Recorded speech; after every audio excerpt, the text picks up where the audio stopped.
स्वामी विवेकानंद जी ने अमेरिका में वेदांत का जो बीज डाला था वह अंकुर बनकर फूट चुका था। उनके सैकड़ों शिष्य बन चुके थे। उनमें से अनेक तो पूर्ण रूप से समर्पण भाव से उनके अनुयायी बन गए थे। अतः विवेकानंद जी ने सोचा कि अमेरिका में वेदांत का प्रचार करने के लिए अमेरिकी शिष्य सन्यासियों की एक टोली होनी चाहिए। अतः उन्होंने उन्हें प्रशिक्षित करने की एक योजना बनाई। 18 जून से 6 अगस्त तक स्वामी जी अपने कुछ विश्वस्त शिष्यों के साथ सहस्त्र द्वीप उद्यान की ओर रवाना हुए। वहां उनकी एक शिष्या कुमारी डचर का कुटीर था। वह कुटीर वनों चट्टानों से घिरे एक द्वीप की ढलवां जमीन पर स्थित था। वह द्वीप 9 मील लंबा और 4 मील चौड़ा था। पास में लॉरेंस नदी बहती थी। वह अत्यंत रमणीय स्थल था। जब स्वामी जी ने उस द्वीप पर कुछ दिन रहना स्वीकार कर लिया तो कुमारी डचर ने अपने 2 मंजिला भवन के साथ एक नया तिमंजिला भवन भी बनवा लिया और दोनों भवनों को आपस में जुड़वा लिया।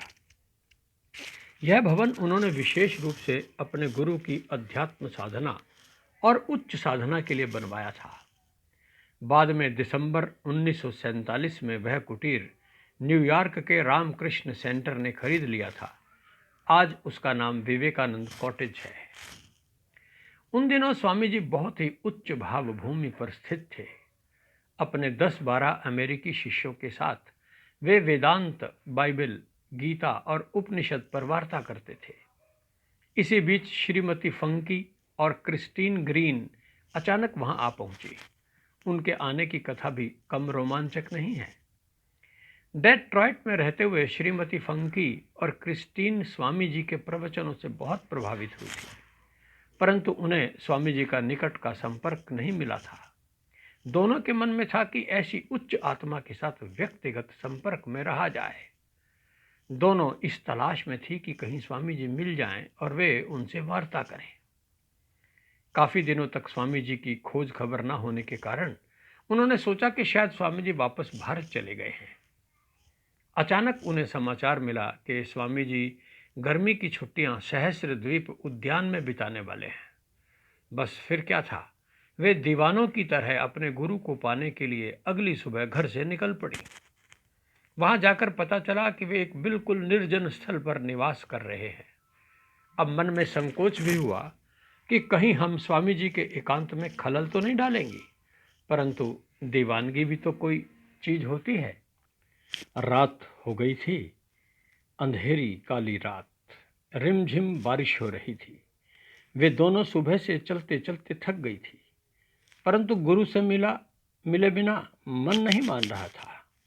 मन में यह भी आया कि कहीं स्वामी जी ने मिलने से मना कर दिया तो वे क्या करेंगी, परंतु नहीं, वे चलती गई। भवन तक पहुंचने के लिए पहाड़ी के ऊपर चढ़ना था। उन्होंने रास्ता दिखाने के लिए एक व्यक्ति को अपने साथ ले लिया। वह लालटेन लेकर उन्हें भवन तक ले जा रहा था। उन्होंने मन ही मन सोच लिया था कि वे जाकर स्वामी जी को क्या कहेंगी, परंतु जैसे ही वे स्वामी विवेकानंद के पास पहुंची तो वे सब कुछ भूल गई। एक बोली, हम डेट्रॉइट से हैं, हमें श्रीमती अमुक ने भेजा है। दूसरी ने कहा, यदि ईसा मसीह आज पृथ्वी पर होते तो हम जिस प्रकार उनके पास जाकर उपदेश की याचना करती, उसी प्रकार हम आपके पास उपस्थित हुई हैं। ऐसा सुनकर स्वामी जी ने कहा, आहा आहा, काश यदि मुझमें प्रभु ईसा के समान तुम्हें इसी क्षण मुक्त कर देने की क्षमता होती। स्वामी जी ने उसी क्षण गृह स्वामिनी को आदेश दिया कि वे आज रात के लिए उन्हें ठहरने के लिए कमरा दें। रात भर वे स्वामी जी का उपदेश सुनती रहीं। सुबह जब सबसे विदा लेने के लिए उठी तो उन्हें 9 बजे स्वामी जी ने अपने पास बुलाया और सस्नेह उसी भवन में रहने के लिए आमंत्रित किया। यह निमंत्रण पाकर उनकी खुशी का ठिकाना न रहा। सब जानते हैं कि क्रिस्टीन ग्रीन स्टिडिल तो भगनी क्रिस्टीन के रूप में भारत में भी स्वामी जी की कार्य योजना में सम्मिलित रही। श्रीमती फंकी भी स्वामी जी से संन्यास लेना चाहती थी, किंतु विवाहित होने के कारण स्वामी जी ने उन्हें संन्यास देने से मना कर दिया। श्रीमती क्रिस्टीन बताती हैं कि स्वामी जी ने उन्हें स्वतंत्र रूप से सोचने का और सभाओं में बोलने का प्रशिक्षण कैसे दिया। प्रायः स्वामी जी रात्रि भोजन के बाद ऊपर के कमरे में एक बड़ी कुर्सी पर बैठ जाया करते थे। वह कुर्सी दरवाजे के बिल्कुल पास होती थी। कभी कभी तो ऐसा होता था कि स्वामी जी कुर्सी पर बैठे बैठे ध्यान में डूब जाया करते थे। वे घंटों तक ऐसे ही ध्यान में डूबे रहा करते थे। उस समय सभी शिष्य चुपचाप ध्यान करने लगते थे या निशब्द बैठे रहते थे और फिर एक एक करके उठ जाया करते थे, क्योंकि वे जानते थे कि इस तरह ध्यान में लंबे समय तक डूबने के बाद वे कुछ कहा नहीं करते थे। कभी कभी उनका ध्यान बीच में ही टूट जाया करता था। तब वे शिष्यों को कोई प्रश्न पूछने के लिए प्रोत्साहित किया करते थे। कोई शिष्य प्रश्न पूछता तो वे शेष शिष्यों को उस प्रश्न का उत्तर देने के लिए कहा करते थे। कभी कभी ऐसा होता था कि कोई शिष्य अपनी ही धारणा लेकर स्वामी जी के पास आता था और उनसे समर्थन चाहता था। तब स्वामी जी कहते हाँ। वे यह हाँ इस तरह कहते थे कि उसे सुनकर उत्साह मिलता था। फिर थोड़ी देर बाद शिष्य कुछ और सोचता था, उसका चिंतन कुछ और बढ़ जाता था।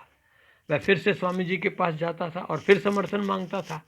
स्वामी जी फिर उसे वही हाँ कहते थे।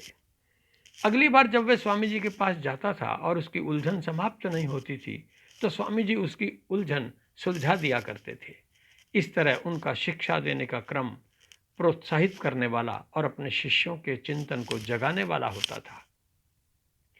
उनकी विशेषता थी कि पहले पहले जब शिष्य उन्हें कोई गलत सलत उत्तर देता था तो वे उसे गलत नहीं ठहराते थे और ना ही स्वयं उत्तर देते थे। वे उन्हें तब तक उस प्रश्न में भटकाते रहते थे जब तक कि वे सत्य के निकट ना पहुंच जाए। प्रायः रात को वे किसी न किसी शिष्य को किसी विषय पर भाषण देने के लिए कहा करते थे। यह काम सबसे कठिन होता था। सब शिष्य इससे बचते थे। कोई कोई तो इसी डर के मारे रात के सत्र में आते ही नहीं थे, परंतु उनके लिए बचने का कोई भी उपाय नहीं था। ज्यों-ज्यों रात गहरी होती जाती थी, स्वामी जी की अनुभूतियां भी गहरी होती जाती थी। कभी कभी तो सुबह के 2 बज जाया करते थे। चंद्रमा कब उगा और कब अस्त हो गया किसी को पता ही नहीं चलता था। वास्तव में उस समय काल और स्थान का बोध ही समाप्त हो जाता था। यहीं प्रशिक्षण लेते लेते कुमारी वाल्डो भाषण देने में निपुण हो गई।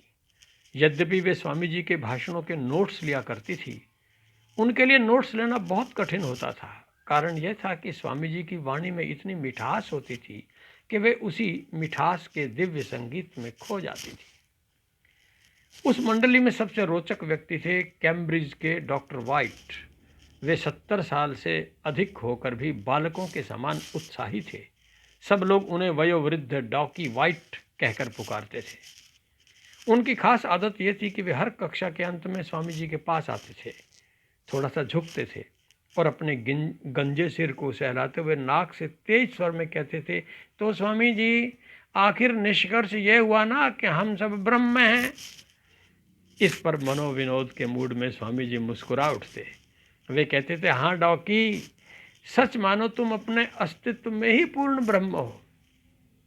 ऐसा कहते हुए स्वामी जी ऐसे लगते थे मानो 70 वर्षीय वाइट महोदय के भी बड़े बुजुर्ग हों। कभी कभी स्वामी जी विनोद में कह भी दिया करते थे, लगता है मैं 300 साल का वृद्ध हूँ। अक्सर जब भोजन की मेज पर वे बैठ जाते थे तो वाइट महोदय देरी से आते थे। इस मामले में श्रीमती फंकी भी कम नहीं थी। वे स्वभाव से बहुत सरल थी। जहाँ अन्य लोग स्वामी जी के एक एक वचन को सुनकर धन्य हो जाना चाहते थे, वहीं फंकी हर तरह से स्वामी जी को प्रसन्न करने में जुटी रहती थी। उन्हें हमेशा लगता रहता था कि स्वामी जी को अधिक से अधिक विश्राम लेना चाहिए, किसी प्रकार का तनाव नहीं लेना चाहिए। इस कारण वे हमेशा स्वामी जी की इच्छा के अनुसार चलने का प्रयत्न करती थी। स्वामी जी उनके बारे में कहते थे कि वह बिल्कुल भोली है। यह सुनकर फंकी बहुत प्रसन्न होती थी। श्रीमती फंकी को कहानियाँ और किस्से सुनाने का बहुत शौक था। वे अक्सर विनोदपूर्ण किस्से स्वामी जी को सुनाती रहती थी। कभी कभी तो स्वयं को ही लक्ष्य बनाकर व्यंग्य विनोद किया करती थी। उनकी इस विशेषता पर टिप्पणी करते हुए स्वामी जी ने एक व्यक्ति को कहा, वे मुझे विश्रांति देती हैं। इस टिप्पणी पर पलट कर जवाब देते हुए फंकी ने कहा, मैं जानती हूँ वे मुझे मूर्ख समझते हैं, परंतु इससे यदि उन्हें आनंद मिले तो भी मैं परवाह नहीं करती। श्रीमती फंकी हमेशा उत्साह, आशा और प्रफुल्लता में रहती थी। स्वामी जी के चले जाने के बाद वे हालांकि शरीर से अशक्त हो गई थी, फिर भी उनका नाम सुनते ही जीवंत हो उठती थी।